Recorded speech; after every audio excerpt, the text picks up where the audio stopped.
को देखने के लिए देश के अन्य अन्य भागों से यहाँ पर उपस्थित हमारे प्रमुख अतिथिगण,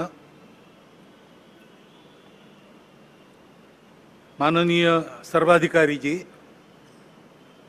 माननीय विदर्भ प्रांत संघचालक जी, माननीय नागपुर महानगर के संघचालक जी, उपस्थित अन्य अधिकारीगण, आत्मीय स्वयंसेवक बंधु, उपस्थित नागरिक सज्जन एवं माता भगिनी, इस वर्ग के समापन के कार्यक्रम को प्रतिवर्ष हम लोग देखते हैं। इस बार विशेष योग बना है। आज 5वें गुरु महाराज सदगुरु श्री अर्जुन देव जी महाराज का शहीदी दिवस है। ग्वालियर के किले में उनको बहुत प्रताड़नाएं कष्ट देकर शहीद किया गया। धर्म के लिए वो हंसते हंसते शहीद हो गए। कल भी महाराणा प्रताप की जयंती थी और भगवान बिरसा मुंडा का निर्वाण दिन था। महापुरुषों के ये स्मरण जिन दिनों हमें हो सकते हैं, उन दिनों पर यहाँ पर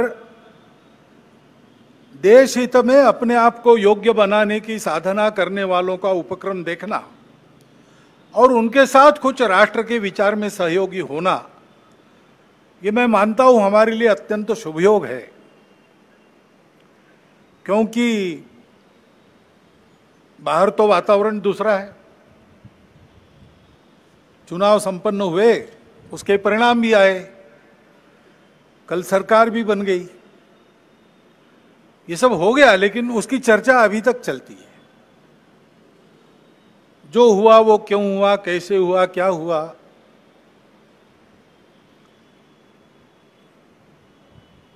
ये अपने देश के प्रजातांत्रिक तंत्र में प्रति 5 वर्ष होने वाली घटना है, होती है।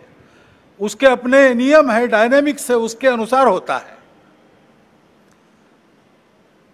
अपने देश के संचालन के लिए कुछ निर्धारण करने वाला वो प्रसंग है, महत्वपूर्ण है। लेकिन हम चर्विचर्वण करते रहे, इतना महत्वपूर्ण क्यों है? समाज ने अपना मत दे दिया, उसके अनुसार सब होगा। क्यों कैसे, इसमें संघ के हम लोग नहीं पढ़ते। हम अपना कर्तव्य करते रहते, लोकमत परिष्कार का प्रतिवर्ष करते हैं, प्रति चुनाव में करते हैं, इस बार भी किया है। बाकी क्यों हुआ क्या हुआ इस चर्चा में पढ़ते नहीं, क्योंकि आज ही कल ही आदरणीय सत्यप्रकाश महाराज जी ने हमको एक वचन बताया कबीर जी का। सार रूप में हम लोग उस प्रकार से विचार करते हुए इन सब बातों को देखते हैं। निर्बंधा बंधा रहे, बंधा निर्बंधा होई, कर्म करे करता नहीं, दास कहाए सोई। जो सेवा करता है, जो वास्तविक सेवक है, जिसको वास्तविक सेवक कहा जा सकता है, उसको कोई मर्यादा रहती है, वो मर्यादा से चलता है। काम करते सब लोग हैं, लेकिन कार्य करते समय मर्यादा का पालन करते हुए उसको करना। जैसा तथागत ने कहा है, कुशलस्य उपसंपदा, अपनी आजीविका, पेट भरने का काम सबको लगा ही है, करना ही चाहिए। अपने शरीर को भूखा नहीं रखना है, परंतु करते समय कुशलस्य उपसंपदा है, कौशल पूर्वक। यानी उपजीविका के कार्य में उत्कृष्टता जैसे उस शब्द से निर्दिष्ट होती है, वैसे ही वो कार्य करते समय दूसरों को धक्का नहीं लगना चाहिए, ये मर्यादा भी उसमें निहित है। तो ऐसी मर्यादा रख के हम लोग काम करते हैं। काम करने वाला उस मर्यादा का ध्यान रखता है। वो मर्यादा ही अपना धर्म है, वो मर्यादा ही अपनी संस्कृति है, जो महाराज जी ने अभी बहुत मार्मिक कथाओं से थोड़े में बताई, पूरी बताई। उस मर्यादा का पालन करके जो चलता है, वो कर्म करता है लेकिन कर्मों में लिप्त नहीं होता, उसमें अहंकार नहीं आता कि मैंने किया, और वही सेवक कहलाने का अधिकारी रहता है। ये उक्ति कल जब उन्होंने सुनाई तो मेरे मन में आया कि अपना विचार क्या है, संघ कैसे चलता है, उसको बताने का दूसरा कौन सा उपाय। सरल उपाय में यही है, 4 पंक्तियों में संघ की वृत्ति ध्यान में आती है। क्योंकि इन बातों में उलझे रहेंगे तो काम रह जाएंगे, और चुनाव प्रचार की या चुनाव में जो होता है उसकी बात ऐसी है, वास्तव में तो प्रजातंत्र की अनिवार्य आवश्यक प्रक्रिया है, और उसमें 2 पक्ष रहते हैं, इसलिए स्पर्धा रहती है। स्पर्धा रहती है तो दूसरे को पीछे करने का, स्वयं को आगे बढ़ाने का काम होता ही है, होना ही चाहिए, परंतु उसमें भी एक मर्यादा है, असत्य का उपयोग नहीं करना। चुने क्यों जा रहे लोग, संसद में जाएंगे, बैठकर अपने देश को चलाएंगे, सहमति बनाकर चलाएंगे। हमारे यहां तो परंपरा सहमति बनाकर चलने की है।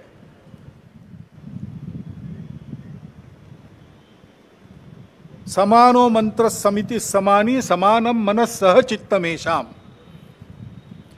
इस सहचित्त पर विनोबा भावे जी की टिप्पणी है। वो कहते हैं कि ऋग्वेदकारों को मानवीय मन का कितना ज्ञान था ये समझ में आता है। सब जगह उन्होंने सम कहा है, समानो मंत्र समिति समानी समानम मना, लेकिन चित्त के बारे में सम नहीं कहा, क्योंकि प्रत्येक व्यक्ति का चित्त मानस अलग अलग होता ही है, और इसलिए 100% मतों का मिलान होना संभव नहीं है। लेकिन जब समाज में लोग अपना चित्त अलग अलग होने के बाद भी हमको साथ ही चलना है ऐसा निश्चय करते हैं तो सहचित्त बन जाता है। वास्तव में संसद क्यों है और उसमें 2 पक्ष क्यों है? इसलिए है कि दोनों पहलू उजागर हो। किसी भी सिक्के के 2 पहलू रहते हैं, ऐसे किसी भी प्रश्न के 2 पहलू रहते हैं। एक पक्ष एक पहलू का विचार करता है तो दूसरे पक्ष ने दूसरा पहलू उजागर करना है, ताकि जो होना है वो पूर्णतः ठीक हो, सहमति बने। इसलिए संसद बनती है, लेकिन ऐसी सहमति बनना स्पर्धा करके आए लोगों में थोड़ा कठिन भी रहता है, और इसलिए हम बहुमति का आसरा लेते हैं। उसके लिए स्पर्धा चलती है। स्पर्धा है, कोई आपस का युद्ध तो है नहीं। जिस प्रकार ये बातें हुई, जिस प्रकार एक दूसरे को लताड़ना हुआ, जिस प्रकार प्रचार के दौरान हमारे करने से समाज में मनमुटाव बढ़ेगा, 2 गट बटेंगे, आपस में शंका संशय उत्पन्न होगा, इसका भी ख्याल नहीं रखा गया, और विनाकारण संघ जैसे संगठनों को भी उसमें खींचा गया। टेक्नोलॉजी का सहारा करके असत्य बातें परोसी गई, नितांत असत्य। क्या शास्त्र का, विज्ञान का, विद्या का ये उपयोग है? सज्जन विद्या का ये उपयोग नहीं करते। विद्या विवादाय ये खलस्य, ऐसा कहा है, विद्या विवादाय धनम मदाय शक्ति परेशान परपीडनाय खलस्य साधो विपरीतमेतत् ज्ञानाय दानाय च रक्षणाय। विद्या का उपयोग प्रबोधन करने के लिए होता है, लेकिन आधुनिक विद्या टेक्नोलॉजी का उपयोग असत्य परोसने के लिए किया गया। ऐसे से देश कैसे चलेगा भाई? आखिर सबको देश ही चलाना है ना। 2 पक्ष है, विरोधी पक्ष कहते हैं, मैं प्रतिपक्ष कहता हूं।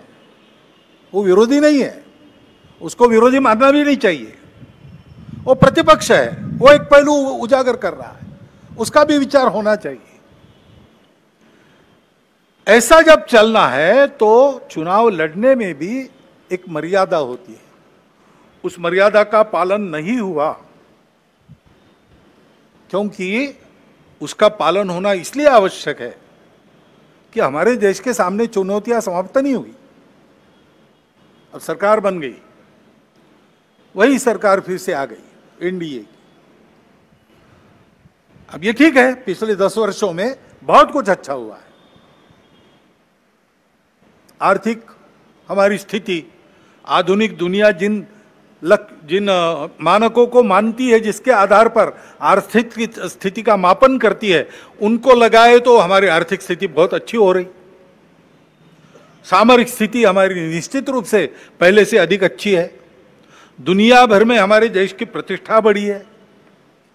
कला क्षेत्र में, क्रीड़ा क्षेत्र में, ज्ञान विज्ञान के क्षेत्र में, संस्कृति के क्षेत्र में हम सब लोग विश्व के सामने आगे बढ़ रहे हैं।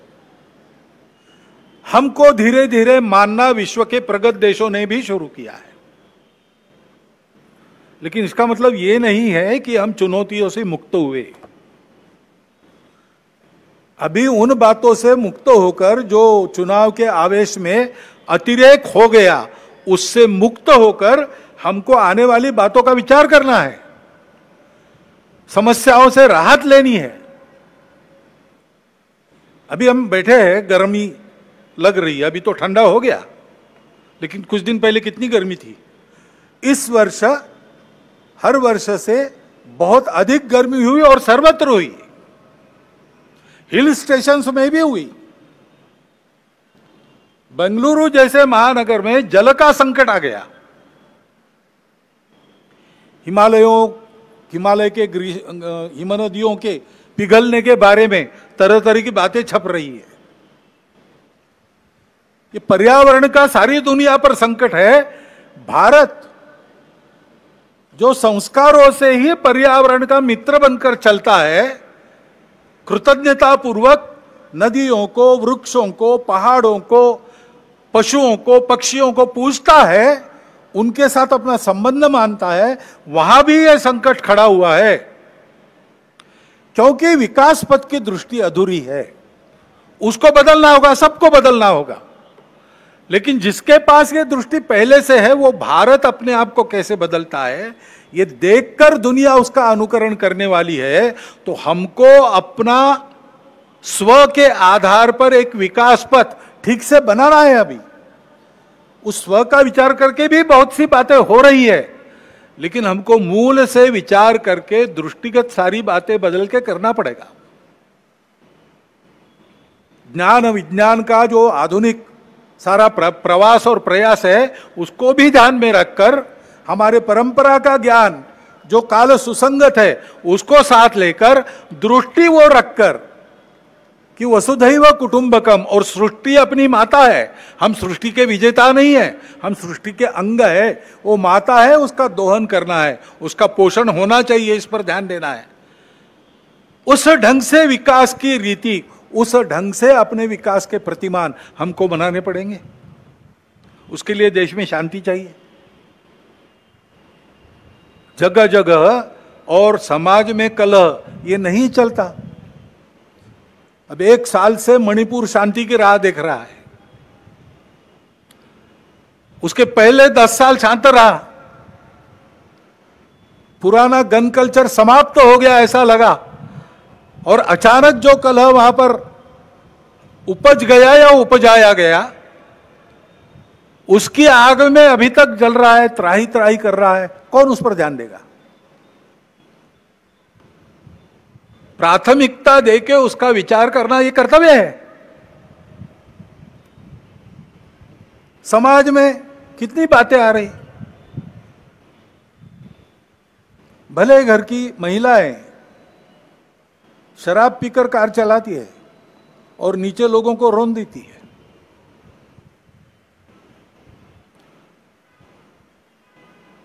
कहां हमारे संस्कार कहां गए? हमारी संस्कृति कहां है? जो संस्कृति अभी तक दुर्जेय सी बनी है, अभी भी उसको कोई नहीं जीत सकता। लेकिन उस संस्कृति के वाहक हम लोग उसकी परवाह रखेंगे तभी। इसलिए समाज में पीढ़ी दर पीढ़ी चलने वाले, संपूर्ण सृष्टि की धारणा करने वाले धर्म के संस्कार, जो संस्कृति हमको सिखाती है, उस संस्कृति के पनपने का, आगे की पीढ़ी तक पहुंचने का प्रश्न खड़ा हो गया है। जिन्होंने उसको त्याग दिया, उनकी स्थिति दुनिया में अच्छी नहीं है। भले ही भौतिक वैभव होगा, परिवार टूट रहे हैं, मन में अशांति है, छोटे बच्चे बंदूक लेकर अपने विद्यालय के सहपाठियों को गोलियों से भून डालते, ऐसी परिस्थितियां आती है। पिताहीन मातृत्व, कितनी बातें हैं।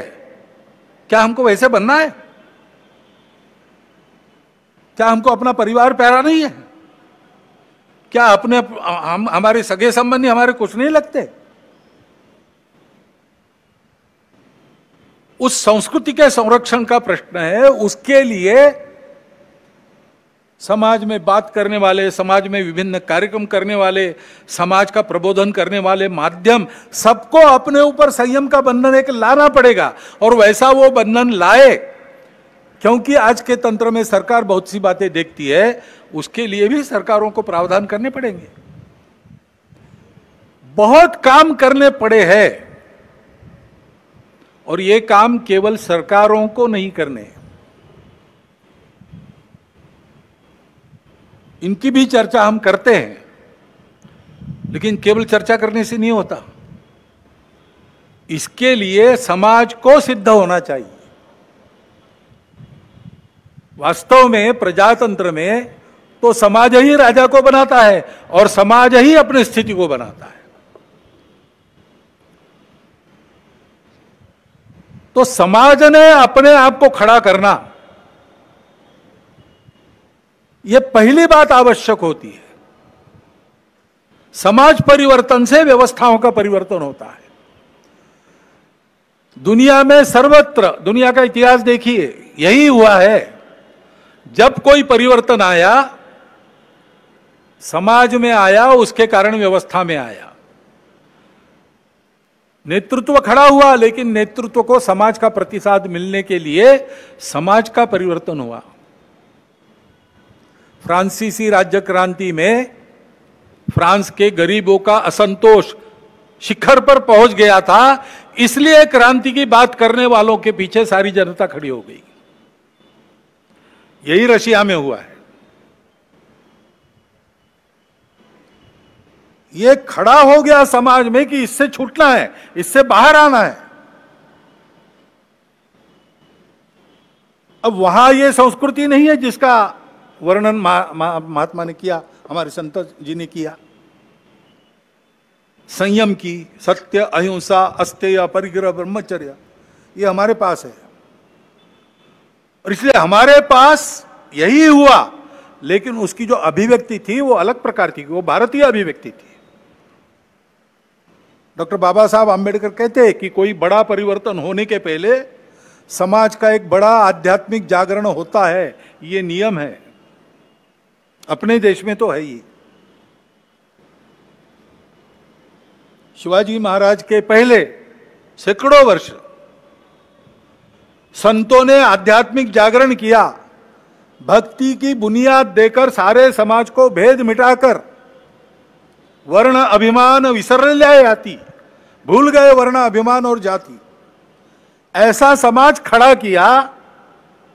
तो शिवाजी महाराज ने स्वराज्य का विचार रखा, उसके पीछे सामान्य आदमी खड़ा हुआ, अपना घर गृहस्थी संभाल कर, और उनके साथ लड़ता था।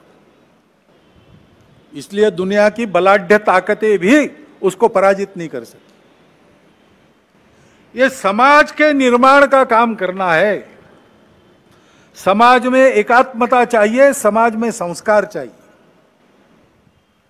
अपने समाज में और विशेष बात है कि हमारा समाज विविधताओं से भरा हुआ समाज है, और यह जानने वाला समाज है कि ये विविधताएं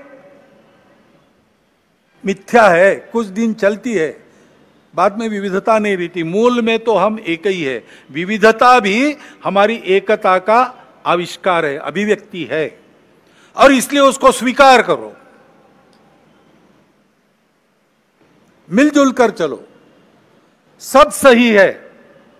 अपने अपने मत की श्रद्धा पर पक्के रहो, दूसरों के मत का उनका उतना ही सम्मान करो, उनका भी मत सत्य है ये स्वीकार करो, और मिलकर धर्म की राह पर चलो। ये धर्म पूजा की बात नहीं कर रहा हूं मैं। सारी पूजाएं अपनी अपनी पूजा पर श्रद्धा रखकर, बाकी पूजाओं को भी उतना सत्य मानकर, सब लोगों ने मिलकर सबकी धारणा करनी है, सबको जिलाना है, सृष्टि को भी जिलाना है, पूरे अस्तित्व के विचार से अपने जीवन को चलाना है। यह धर्म है। उस धर्म मार्ग पर बढ़ते हैं तो उन्नति होती है। हमारे देश में विविधता में एकता पुराना है। कुर्म पुराण में वर्णन किया है यहाँ की जनता का कि ये भारत भूमि की प्रजा ऐसी है, अनेक देवी देवताओं की पूजा करती है और अनेक प्रकार के रीति रिवाज रखती है, अनेक भाषाएं बोलती है, फिर भी मिलजुल कर चलती है। अथर्ववेद की ऋचा भी प्रसिद्ध है, जन्म बिभ्रति बहुधा विवाचसम नाना धर्माणम पृथ्वी में यथोकसम। ये हमारी रीति है। जब इस रीति को हम भूल गए तब से हमारा पतन हुआ। तब हमने अपने ही भाइयों को अस्पृश्य कहकर दूर रखा। कोई इसके पीछे न्याय नहीं है, कोई शास्त्र इसके पीछे नहीं है, नहीं इसको वेदों का आधार है, न उपनिषदों का आधार है। ये तो स्वार्थी लोगों ने बुना हुआ जाल है, अथवा कुछ समय आया होगा जिसमें ऐसा चलना पड़ा होगा, पता नहीं क्या था, लेकिन वो कालबाह्य है और गलत है। समाज में एकता चाहिए, लेकिन अन्याय होता रहा है, इसलिए आपस में दूरी है, मन में अविश्वास है, हजारों वर्षों का काम होने के कारण चिढ़ भी है। अपने देश में बाहर से आक्रमक आए, आते समय अपना तत्वज्ञान भी लेकर आए। यहां के कुछ लोग विभिन्न कारणों से उनके विचारों के अनुयायी बन गए, ठीक है, अब वो लोग चले गए, विचार उनके रह गए, उसको मानने वाले रह गए, है तो यहीं के विचार, वहां के हैं, तो यहां की परंपरा को उससे कोई फर्क नहीं पड़ता। बस एक बात है कि भारत के बाहर के विचारों में जो हम ही सही बाकी सब गलत है, उसको छोड़ो। मतांतरण वगैरह नहीं करने की जरूरत है। सब मत सही है, सब समान है, तो फिर अपने मत पर ही रहना ठीक है। दूसरों के मत का भी उतना ही सम्मान करो। लेकिन बाहर से आए थे इनके मत, इनका तत्व देने वाले, तो लड़ाई हुई, संघर्ष हुआ, संघर्ष का इतिहास है। बहुत गहन संघर्ष हुए, बहुत कटु संघर्ष हुए, उसकी यादें भूले नहीं है हम, और उन यादों को भूले नहीं तो परिणाम देश टूट गया। वो भी और इन दूरियों को और चौड़ा करता है। बहुत गहरे घाव है, उसकी पीड़ा है। अन्याय के प्रति जो चिढ़ है, उसके कारण अपने ही समाज के लोग रूठे हुए, गुस्से में है, मन में आशंका है, दूरी है, और इतिहास के कारण ये जो घाव हुए उसकी पीड़ा है, इसलिए हम दूर है। तो पास आना और एक होने का मार्ग क्या होगा? मार्ग तो यही होगा कि उसको भूतकाल में जमा कर दो। डर है तो दुर्बल मत बनो, शक्ति संपन्न बनो, डर नहीं रहेगा, लेकिन शक्ति के साथ शील संपन्न बनो। शील अपना अपने धर्म और संस्कृति से आता है, जो सत्य के बाद अहिंसा को कहता है, सबके प्रति सद्भावना को कहता है। सबके प्रति सद्भावना को लेकर पुरानी बातों को भूलकर सबको अपनाना, और हम एक दूसरे को अपना सके इसलिए अपने को जो बदल अपने में करना है, अपने घर से उसका प्रारंभ करना, स्वयं से प्रारंभ करना। जैसे अपने ही बंधुओं को जो हमने ही दूर किए, उनको लेने के लिए ये जो जाति पाति की बात है, it should go out lock stock and barrel, ऐसा बाला साहब ने कहा है। भाषण में तो जाति है, कार्यक्रमों में तो जाति है, मेरा आचरण और मेरे घर के आचरण में वो जानी चाहिए। उसके जगह समताधिष्ठित व्यवहार की प्रतिष्ठापना होनी चाहिए। कठिन होगा, लेकिन देश के लिए करना पड़ेगा। हजारों वर्षों से जो पाप हमने किया उसके प्रक्षालन के लिए करना पड़ेगा। ऐसे ही आपस में मिलना जुलना है। भारतोद्भव जो लोग हैं उनसे मिलना आसान है, क्योंकि एक ही बुनियाद है, वही यम नियमात्मक आचरण का पुरस्कार सर्वत्र है और एक से सब निकला है। एकम सद विप्रहा बहुधा वदंती, यही सबकी श्रद्धा है। इसलिए वो तो संबंध रखना, आना जाना, अभेद बरतना, रोटी बेटी सब प्रकार के व्यवहार होने दो। लेकिन जो बाहर की विचारधारा है, ये उनकी प्रकृति ऐसी थी, हम ही सही बाकी सब गलत। अब उसको ठीक करना पड़ेगा, क्योंकि वो आध्यात्मिक नहीं है। इन विचारधाराओं में जो अध्यात्म है उसको पकड़ना पड़ेगा। पैगंबर साहब का इस्लाम क्या है, सोचना पड़ेगा। ईसा मसीह की ईसाईयत क्या है, सोचना पड़ेगा। भगवान ने सबको बनाया है, भगवान की बनाई जो कायनात है उसके प्रति अपनी भावना क्या होनी चाहिए, सोचना पड़ेगा। सोच समझ के जो समय के प्रवाह में विकृतियां आई है उसको हटाकर, ये जानकर कि मत अलग हो सकते हैं, तरीके अलग हो सकते, सब अलग हो सकता है, हमको इस देश को अपना मानकर उसके साथ अपना भक्तिपूर्ण संबंध स्थापित कर, इस देश के पुत्र सब कुछ अपने भाई है, ये जानकर व्यवहार करना पड़ेगा। और ये होना पड़ेगा तो उसके लिए आदत की आवश्यकता रहती है, क्योंकि विचार तो अच्छे होते हैं, मन को भी अच्छे लगते हैं, बुद्धि भी उनको मान्य करती है, लेकिन दशकों की शतकों की जो आदत है उसको सुधारने में समय लगता है, उसको सुधारने में समय लगता है। और इसलिए उसके लिए रोज व्यायाम करने की आवश्यकता है। वो व्यायाम ही संघ की शाखा है।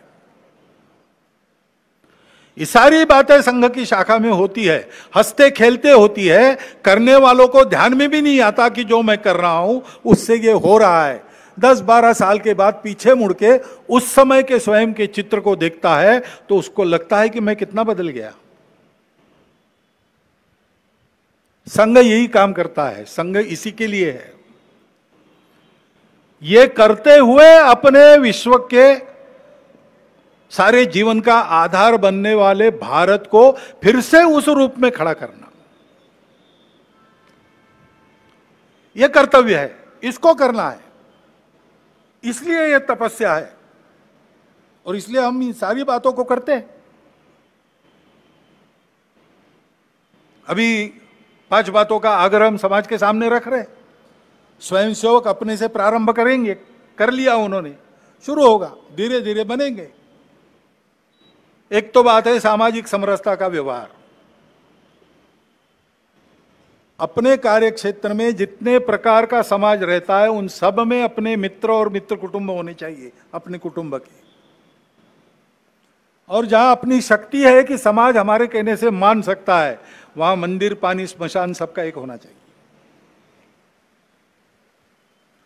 पर्यावरण के बारे में हम प्रयास करेंगे, पानी बचाओ, प्लास्टिक हटाओ, हरियाली, पेड़ लगाओ, अपना घर हरित घर बनाओ।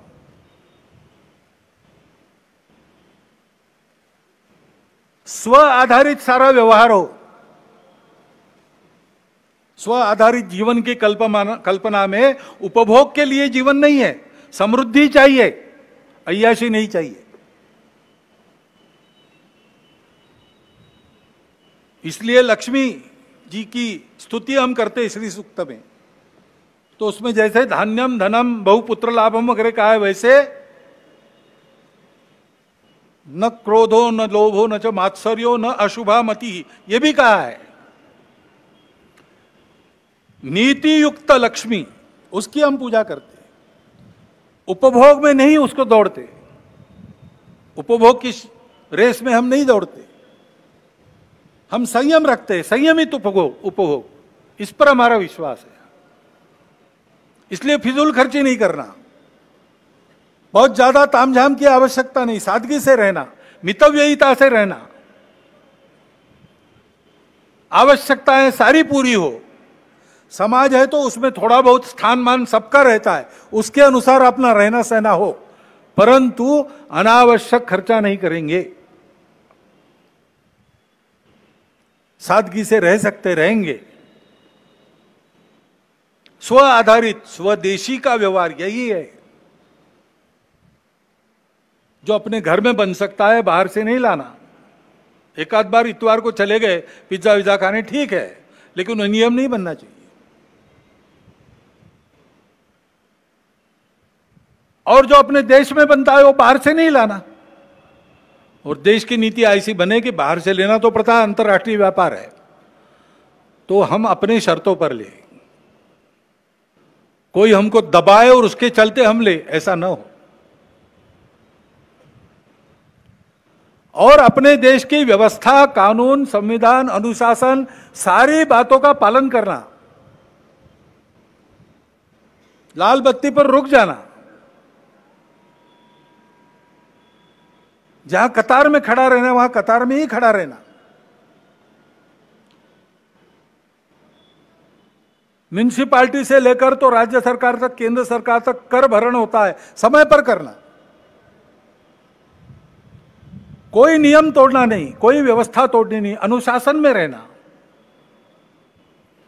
और ये सारा मैं और मेरा परिवार कर सकूं, इसलिए हफ्ते में एक दिन अपने परिवार के साथ बैठना, अपनी परंपरा, कुल की और देश की, उसकी संस्कृति, उसके मूल्य, उस पर आधारित व्यवहार, इसका स्मरण करना, उनको अपने जीवन में परिश्रम के साथ प्रसंग आया तो प्राण देकर भी निभाने वाले अपने कुल के और अपने देश के पूर्वजों का स्मरण करना, और उसके अनुसार अपना घर है कि नहीं इसकी चर्चा करना, और सहमति से जो तय होता है वो लागू करना।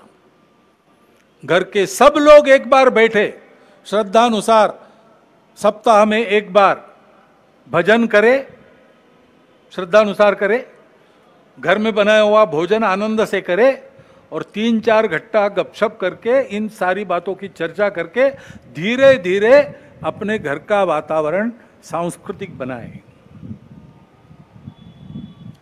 जो हजारों वर्षों की, शतकों की, दशकों की, युगों की ऐसी अपनी परंपरा चली है, उस परंपरा की विश्व को आवश्यकता है। हम उसको काल सुसंगत रीति से आधुनिक ज्ञान, विज्ञान और अपनी परंपरा दोनों का समन्वय करते हुए चरितार्थ करेंगे तो दुनिया को राहत मिलेगी, अपना देश भी अच्छा बनेगा, हमारा जीवन भी सुंदर होगा, सार्थक होगा। उस जीवन को बनाने का रास्ता सीखने के लिए स्वयंसेवक संघ की शाखा में आता है, और पूरा समाज संघ की शाखा में आए, ऐसा आग्रह इसीलिए संघ रखता है। वहां क्या क्या होता है, कैसे कार्यक्रम होते हैं, कौन से गीत होते हैं, कैसे सुभाषित होते हैं, ऐसे कार्यक्रमों में से ये आपको देखने को मिलता है। परंतु दूर रहकर देखकर तो इसका कुछ होने वाला है नहीं,